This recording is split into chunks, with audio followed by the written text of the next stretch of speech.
Front Stoop. We're back. Now we're back. There we go. We are back. And yeah, we're going to talk about Fargo, episode 5. And in this episode, man, things start to get a little bit more juicy, ladies and gentlemen. They're really starting to get more juicy now. I don't know, Savvy, you want to go in and break down, just, kind of tell us what happened in the episode, then we could talk a little bit about everything?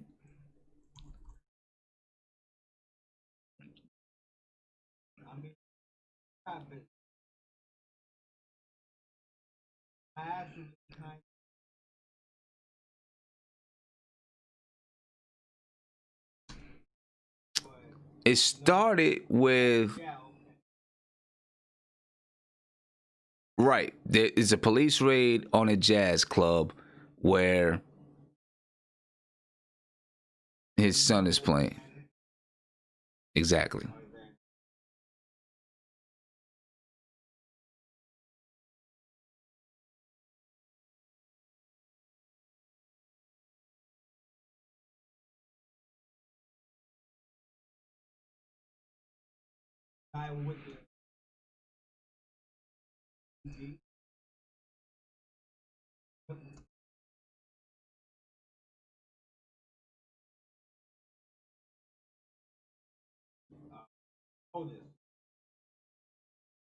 Mm-hmm.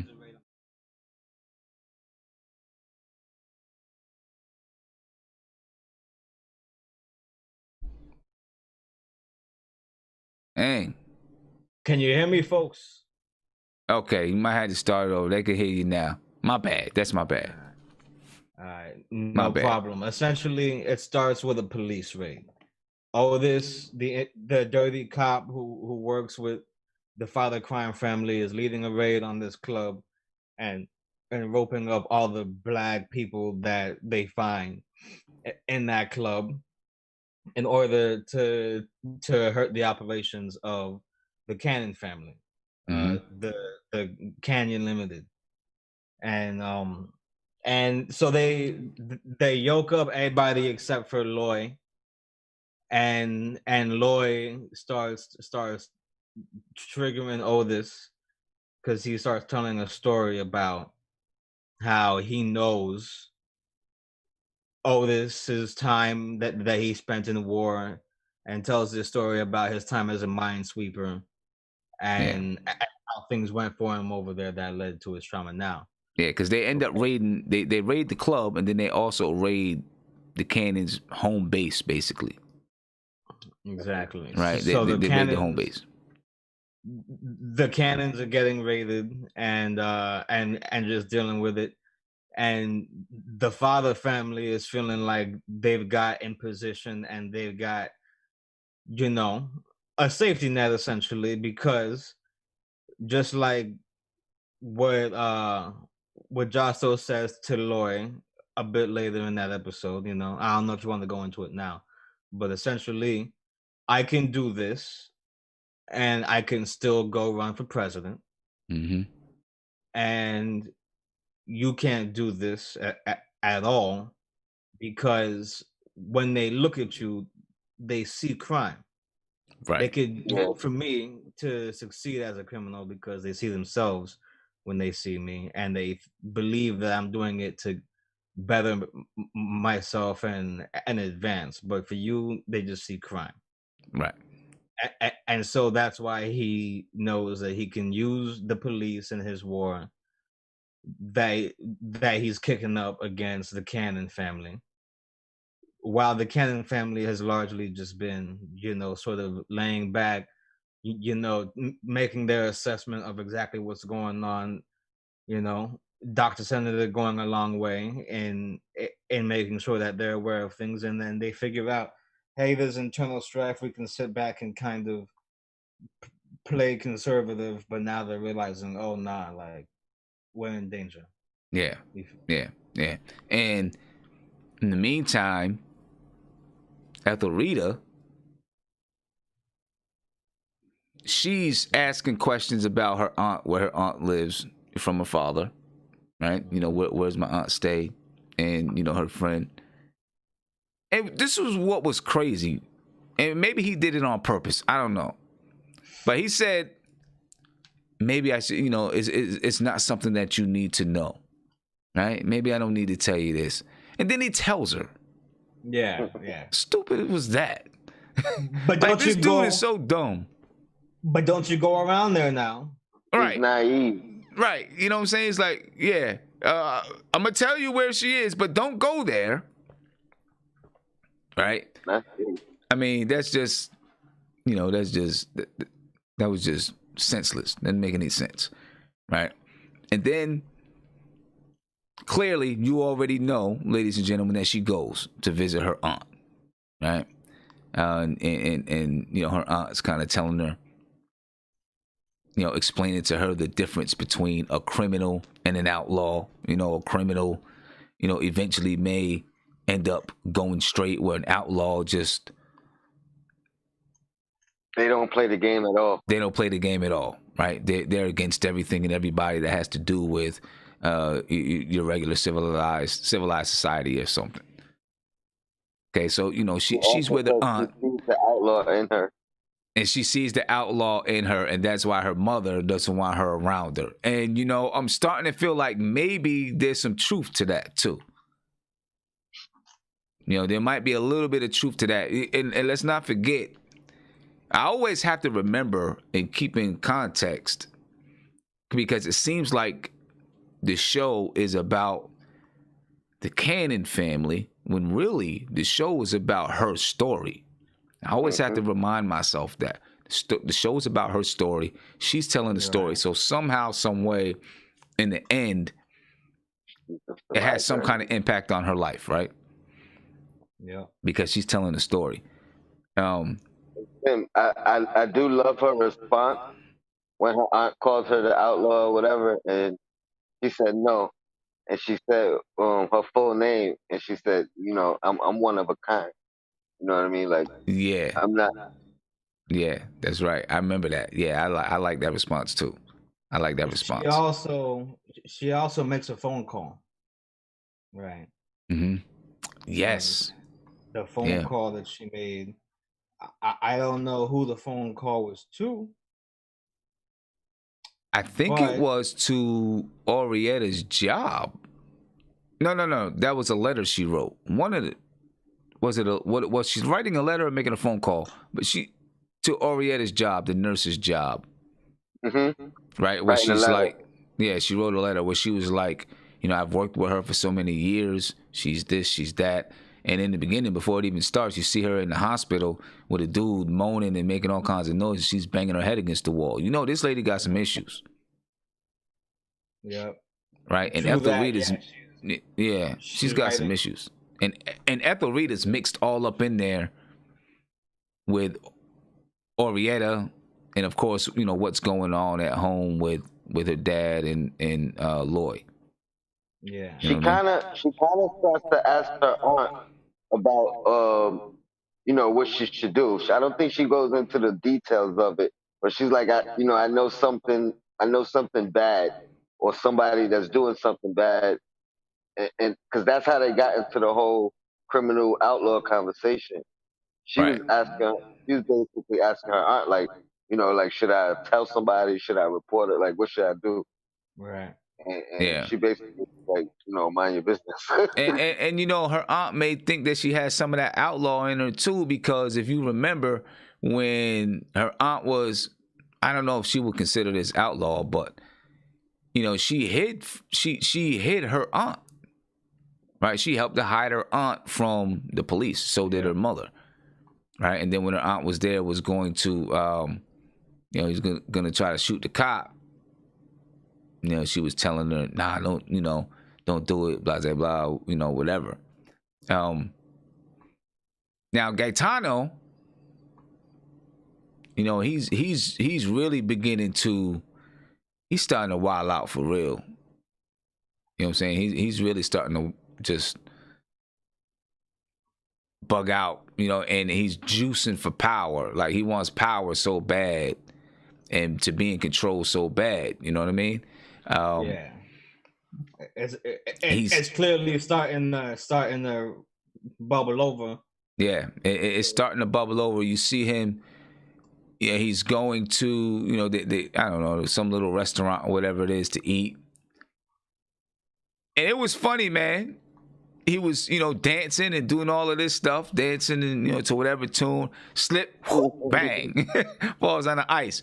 And the dude who's the waiter at the restaurant starts to laugh at him. Okay. And, you know, he was cool at first. But right, exactly. You know what I'm saying? Hip hop society in life, ladies and gentlemen. I just wanted to get that in there.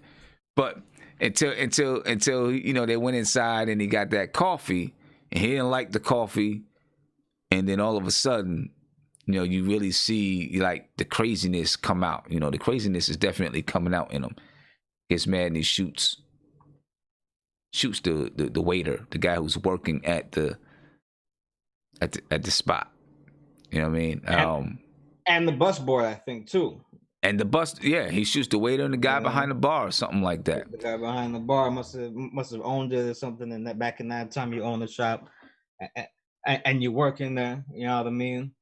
And he kills them both. And I felt weird at that scene. I was like, yeah, we've established that this guy is kind of a savage, but we haven't really seen him act in a way that shows that he's kind of stupid too. Like, and start wasting.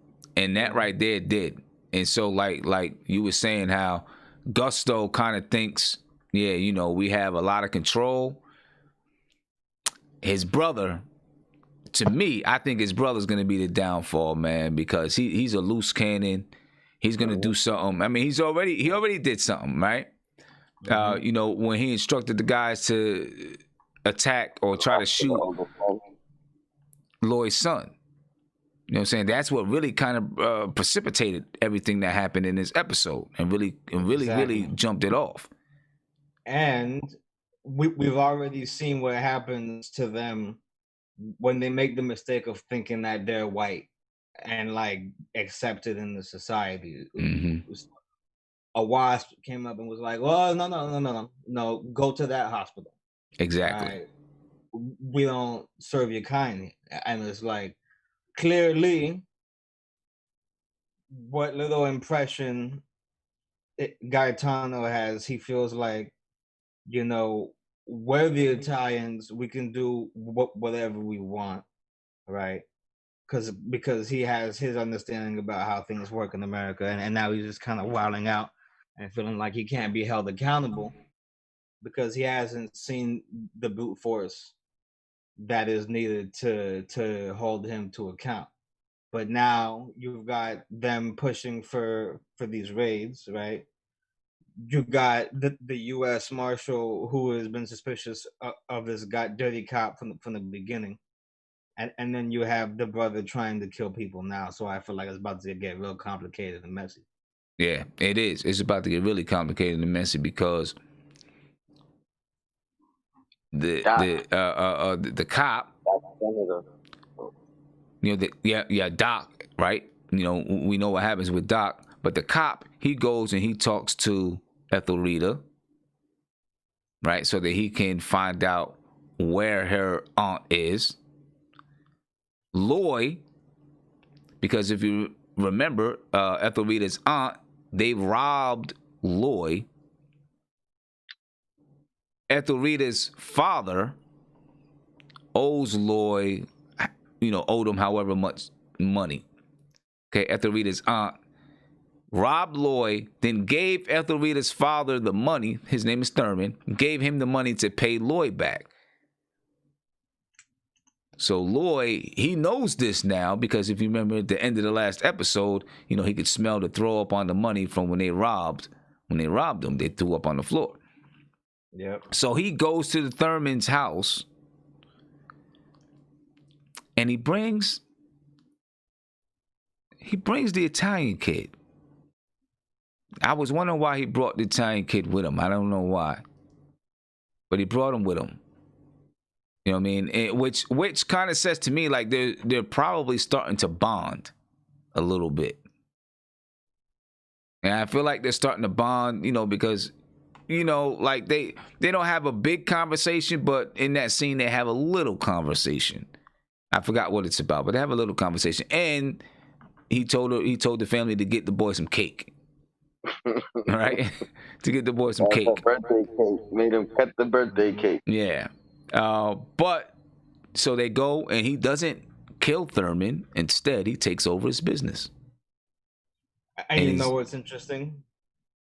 Sorry to interject, but before that even, right? What do we see? We see that Josto is strategizing more directly with Milligan, right? With Rabbi Milligan, because he trusts Rabbi Milligan to be loyal to him, and he's consulting him in strategy about how to keep his power. Rabbi tells him he's gonna bring some guys from the old country, right? Right. And say, oh, you know, we could use their help just in the war in general, but they're gonna be loyal to Gaetano, and they're going to help him to overthrow. And during that meeting, while they're having this clearly very important conversation, we see Satchel's in the room there. Right. So he's getting to play an audience to this planning phase that they're having, while later on in the episode, when Laura is confronting Thurman and DeBrell, he's saying he's bringing the kid with him, right? And getting them to serve him cake. And he speaks very openly and freely about exactly what the arrangement is and exactly where he stands about it, right in front of the kid. Yep, because she said something about your son, and he goes, "Does this look like my son?" Right, exactly. And exactly. then Right. you want to go ahead and tell what, you know, the little spiel he gave on his son in the situation. Yeah. So he's taking over the business. He's taking over the mortuary, or whatever it is. He's taking that over, and it seems like he's going to use Thurman. He's going to use Thurman. He's probably going to use the business. I don't know. Maybe they're going to clean. Maybe they're going to wash money there, do the business or something. Who knows, right? But it's going to be something like that. You know, maybe something like that. They're going to use it for something. You can guarantee it. Maybe they'll stash goods in the freezers. Use the dead bodies for something. You know what I mean? They're going to use that business for something. And he's about to use Zelmer and Swanee too. Exactly. Flip them into soldiers against this other family. You know, go and disrupt them. How you disrupted me? Yep. So like you were saying, the cop goes into what's the girl's name? Her school. Ethelreda. You know, Ethelreda pulls her out of class and threatens her into giving up the location of her aunt and the aunt's girlfriend, or she's gonna be expelled. And she says either your life gets ruined, or either your life gets ruined, or you know, you lead me to your aunt. Right. Exactly. So she leads her to the aunt. She leads him to the aunt. I don't remember. You know, did they catch them? Did they catch them? He just missed her. Okay, that's right. He just missed her. Yeah. Just missed her. He seen him out the window getting, you know, pushed into Chris Rock's car. Right. And then that's right, because Lloyd went over to, you know, they went over to their house. And then of course you got I lost my train of thought. Oh, Dr. Senator. Dr. Senator. That hurt me a little bit. I like Dr. Senator. Bothered me a lot too. I like Dr. Senator. Dr. Senator gets taken out. He goes for a meeting with the consigliere, who he doesn't even know is what on his way to New York, right? Right. Yeah. And Abel. and the two other guys are there like waiting for him. Calamita and Gaetano. Gaetano's eating the ice cream in the back, Mm-hmm. and he's having a sit down, and he basically tells him, did he tell him you're not going to see the consigliere anymore? I Yep. don't know if that was a threat or just or what. I think he makes the decision to kill him after the way He walks out. that he walks out, after the way that he just didn't even care and like completely disregarded their authority. They're like, all right, yeah, this guy's gonna be a problem. So, you know, So they fucking buy them. I was disappointed in the Senator though. I felt like he was too seasoned to not have his wits about him in that scenario. right. Like why would you underestimate that they might kill you right now? Well, And, I think he never brought a weapon when he met with the consigliere. They were on like a mutual respect level, even even even if the two families were at war or at odds. I think I did notice that oftentimes the consigliere brings a guy, but if they do have that arrangement where neither of them are armed, then I missed it. I haven't. I I missed that part where they established that, but it makes perfect sense. You feel me? It makes perfect sense. their last conversation together, you could tell they had a mutual respect for each other Oh, absolutely. that went beyond the two families. For sure, for sure. I just don't recall certain ever learning of an arrangement for them to be unarmed because I was like, I mean, it seemed to me like at the end their doctor was turning to draw because he like sensed, oh, No, I this think guy's like coming he after turned me. around like he knew he didn't have a weapon. The driver had a weapon. Remember, they both always had people with them when they met. The Right. Right. consigliere and Doc. But I think these two guys per se, I don't. You never really seen them. They had muscle for protection. I don't think you really seen them. Um, with any guns against each other. It was like I got my guy or my guys, you got your guys. But us two, we're meeting eye to eye at the table. So now, I mean, and that basically right there lets you know the war is about to go down. We're on episode 5. The next 5 episodes, man, there's going to be a war. It's going to be a bloodbath, and I think that guy is he's going to be crazy. That's what I think. I think he's going to be crazy. Loy, he's he's now at his wit's end. It's about to be explosive, and who knows what's going on with the nurse. I don't know how all of that. Who knows what's going on with her? You know what I'm saying? How she's gonna tie into it, but somehow, some way, she's gonna tie into it. Shorty was head bopping to what the sound of death. It's something. Something. Is this the episode where all the crazies just like slip out their mental cocoon? Right. It starts to get to them. They're slipping out of their cocoons. Lloyd looked scared when he saw that Dr. Snyder's body. He looked scared. Like, Yeah. yo, I don't know what to do now. Now, here's something that I'm expecting. We were talking last episode about Lloyd's son, who is with the fathers, right? And Satchel. Yeah, Satchel. And he is being cared for by Mr. Milligan, right? And I feel like they are developing a friendship. Mm-hmm.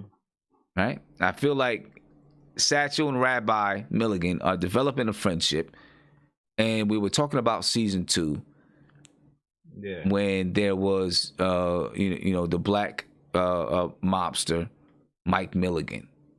Yeah. I am starting to feel like somehow, some way, Satchel goes off with Rabbi Milligan because he tells him, right? Because he's sitting there and he's talking to Gusto, and he's like, you're gonna have to. He's like, you either gotta subtract them or they're gonna multiply, right? And he's talking about the cannons, I believe. He's talking about the cannons, and he's telling him, yo, you gotta take them out. But then he tells Satchel, when the shooting starts, we're gonna get out of here. Be prepared. We're gonna get out of here. Right. And he was talking about them because when he went to the jail, when they were at the jail and they asked him, they said, well, give us the boy back. He was like, no, because all you guys are gonna die anyway. Yep. Right. So I'm starting to feel like he is going to may end up raising Satchel, and Satchel becomes Mike Milligan. Yeah. Yeah, I think so too. And And it's just interesting, man. Like it's so dope how they put small elements to like tie these seasons together, because season 2 itself is really just kind of like a prequel. It takes place earlier in time than season 1, right? Right. So you see, Right. Season 2 is in the 70s, right? right, exactly. And it spans over like Fargo, North Dakota, South Dakota, and like one other spot. And the way that the crime families are in play back then, the way that they're in play right now. Mm-hmm. You feel me? Like it's pretty ill. They say that the director takes his inspiration for each season of the show from this storytelling style of one of the Coen brothers movies, and then the only other thing that influences them is the original Fargo movie, like the style of that movie. Right. And then he weaves together these crime stories. And I'm just like thinking about that link the other night, when the Cannons had the guns that they stole from the fathers. They sold it to this guy who was mentioned and was a predecessor and a very like not really a minor character, but he has a presence in season 2. And when you see how it plays out over there, it's just like, man, like it makes a lot of sense for it to line up that way. Right. I feel like, and I'm looking in the chat and I see Chuck say, the nurse, Chuck and Mike Morgan both say the nurse is crazy. Yeah, she's definitely crazy. Then Chuck says, the ring the nurse stole from the boss she killed might tie the nurse to this mess. But remember, Ethel Rita has the ring now. Right, because she went into that closet that the nurse told her not to go into, and she took that ring. So Ethel Rita has the ring. I'm starting to feel like Ethel Rita is going to end up maybe being the person that puts together a master plan, like a chess move that takes down everybody. Similar to, I can't think of the name of the movie, man. Fresh. You ever watch Fresh? Yeah. Right? Yeah. And if you watch Fresh, you remember the kid, that boy in Fresh, he played chess. Right? And you had the two warring families, and he used his chessboard to put together a plan that will make the two families kill each other and bring each other down. I feel like she may end up, because now she has the ring, so she has some kind of tie to the Fodder family. Obviously, her father has a tie to the Cannon family. So she's in the middle. She's in the middle. And I feel like she is going to end up, she's going to play a part, and she's going to end up, I think, hatching a plan to take down everybody. I could see something like that happening. Did they ever establish if Orietta knows that Ethelrita went snooping in that closet? I don't think so. Not in this episode, they didn't, because Ethelrita is just, you know, the only time we really see her in the episode is when she's banging her head against the wall. Because if she doesn't know, she hasn't really been in that room since the time, because Shorty left her book in there, right? Right. Or She probably won't go back in there until she kills somebody. Until she kills somebody. Right? Exactly. She's about to kill that patient. The chick, right, exactly. She stole the ring. She killed whatever his name was, right? Josto's father. Josto's father's father. And then she has a thing for Josto, right? They have this like weird sexual encounter once every few episodes, you feel me? And it's like, I'm wondering where it's going, you feel me, with her role in this all. Like, sincerely, I haven't been this lost watching the show before. And it's not because it's hard to follow, it's just like, I normally you can see how the elements is going to play off of each other. The person's going to be the agitator and just make it a harder job for either of these people to get what they want. Okay, cool. And but I don't see how. Ethel was asking her father about the medicines that she saw in the closet as well, or the poison.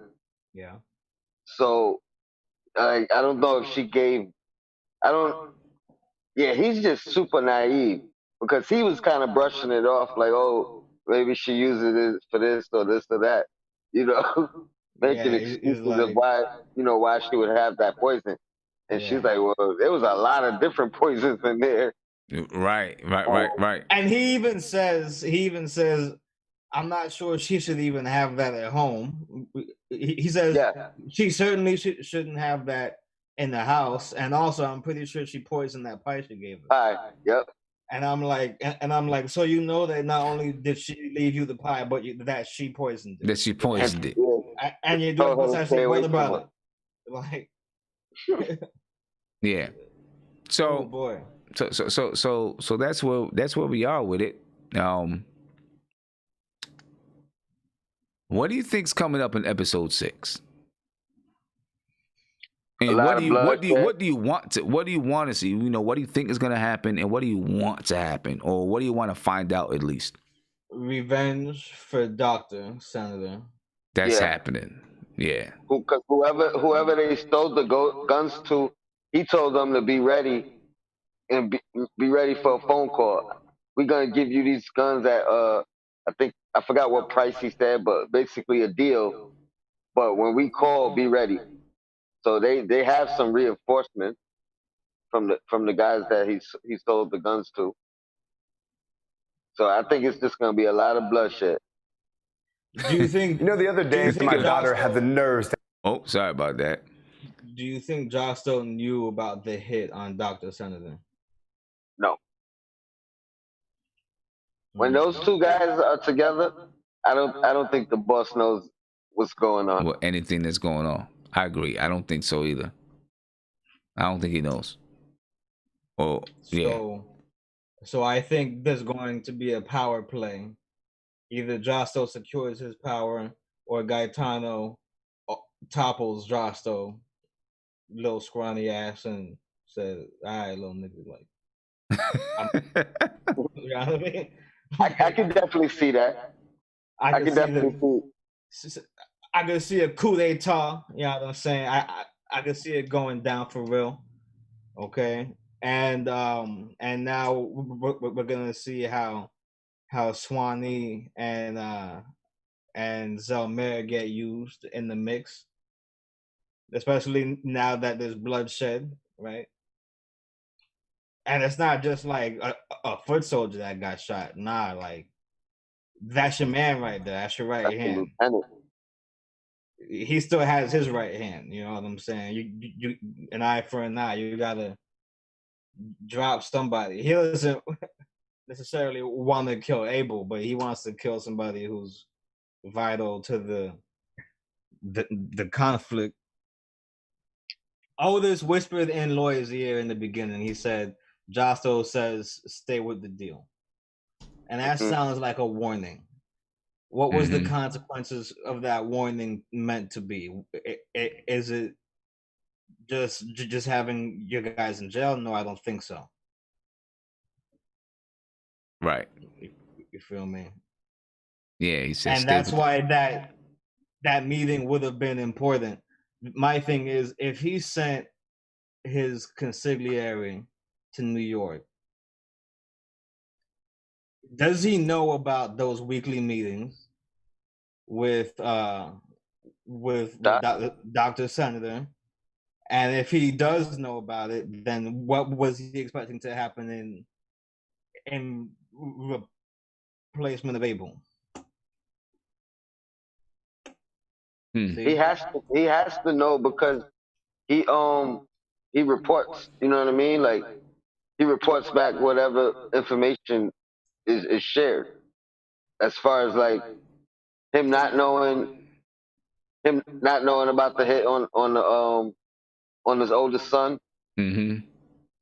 And then him saying, "Oh, we didn't send them girls," or being asked, "Are you sure you didn't know about the hit?" So I'm pretty sure the consigliere goes back and confers, with the father boss.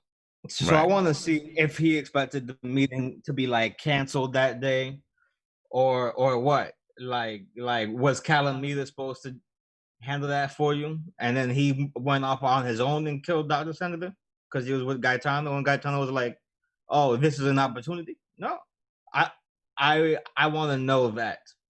I feel like that's a loose end because I want to see the look on Josto's face when he finds out that, oh, okay, it's time to actually go to war. We're already killing them. Yeah. You feel me? And then did Ethelreda snitch? I mean, right. Yeah, how else? Right. How else was and Chuck is asking, how do you guys feel about the marshals showing up to the girl's school, threatening to get her expelled if she didn't give up her aunt? Grimy. Right? That is grimy. That's real grimy. And that's you're not even supposed to, like, that's a minor. Right? You're supposed to have a parent there, this, that, and the other thing. And you know, people do some dirty stuff. This is the 50s. I thought he was a man of morals. They did it to the Central Park 5. There was definitely getting down dirtier back then. Yeah, exactly. I expect, I expect we're gonna find out a little bit more. Chuck said he felt it was a bitch move. You know what I mean? he said I wouldn't have told him anything, but she was only 17. Right, she's only 17 years old. I expect what I want to see happen. I want to find out. I don't know if we're gonna find out now. I don't think we're gonna find out now, but I want to know how they're gonna use the mortuary. Right? I don't think we'll find out until later, but I want to know how they're gonna use the mortuary. Clearly, yeah. I think somebody said earlier they might, put the dead body. I think it was Mike said they might put all the dead bodies there. They could. I want to see. I think Orietta is gonna find out that Ethelreda was in her closet. I think she's gonna find out because remember she left a notebook there. I think that's gonna be revealed in the next episode. And I'm looking to see how the Canaans respond. Are they gonna respond by just going in and trying to blast everybody up, or are they gonna be a little bit more calculating, for Doctor's death. Exactly. And does Billy Bob Thornton take any steps towards severing the criminal link between Otis and the father crime family? Okay. Something tells me it's not his priority, but he's paying attention. Yeah. Because he's noticing stuff, and he's antagonizing the mobsters, asking them questions and all that. And I'm like, this man is clearly just like one of those pure blue cops. Like I don't care if you're a cop as well. If you're up to something, I'm gonna find out, and it's gonna like this is about justice, and you're out to just bullshit in this town. I don't think so. You know what I'm saying? That's the kind of guy he seems like. Meanwhile, he's pressing a 17-year-old girl about her shit. So they're gonna have the law on them. You know what I'm saying? And then, well, I mean, they already have been having them, but it's about to get busy. I want to see what domino gets knocked over first. Yeah, definitely, because it's definitely going to be. It's going to be a lot of stuff converging. It's going to be crazy these next couple of weeks, seeing what happens. I think, it's been a little bit slow. I don't want, very, very good, but maybe slower than you thought.